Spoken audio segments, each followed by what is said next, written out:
What's good people, and welcome to episode 9 of It's Just Not Adding Up. Femininity, I can never say this word. Femininity does not, that word does not have to be met with that word.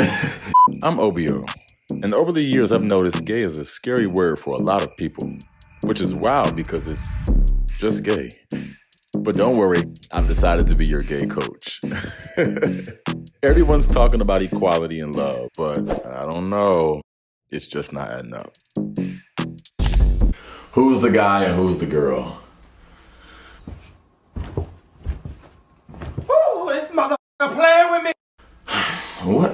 What? I'm really curious about what people mean when they even ask the question. Like, are you saying who's the more feminine one? Are you saying who's the one who's pitching and who's catching? Like, what are you really asking when you say who's going to be the guy and who's going to be the girl? Because I don't even know if it's necessarily behavior. Because I've seen two masculine presenting men together and someone be like bamboozled, like what's happening here? And then we'll say like, I wonder who's gonna be the guy and who's the girl. They both seem like. I think most people just encapsulate relationships from a heteronormative lens, and they just assume that because there's a guy and a girl there, then there has to be some type of simulation, some type of version in this space as well. But it's not just outside people who do this. This is crazy. I think it happens within the community as well. I think you see gay relationships being built on who's gonna be assigned to do what, opposed to just two masculine men or two men in general, or one's feminine, one's masculine, whatever, and you guys both are just figuring this out. And I always ask the question, do we have to mirror what happens in heterosexual relationships within homosexual relationships, right? Like, first of all, has that proven to work for them? Like, how are we even clocking the health of a relationship?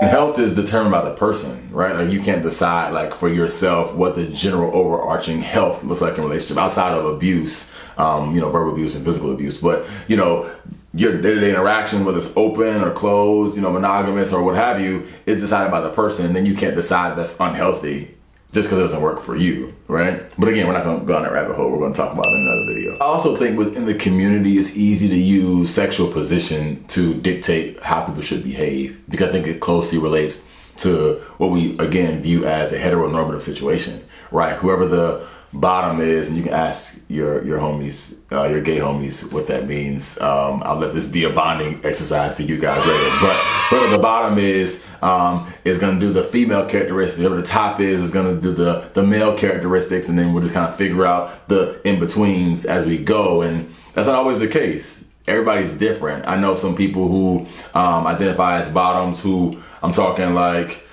you know what I'm saying, chop a tree, beat you up, cut your hair, and fix you a steak. You know what I mean? And there's some tops who can't do none of the three. So I think at the end of the day, like, deciding that this person's sexual position or even behavior is going to be indicative of things they should perform or do within a relationship, or that will make them the girl and make you the guy, isn't always the case.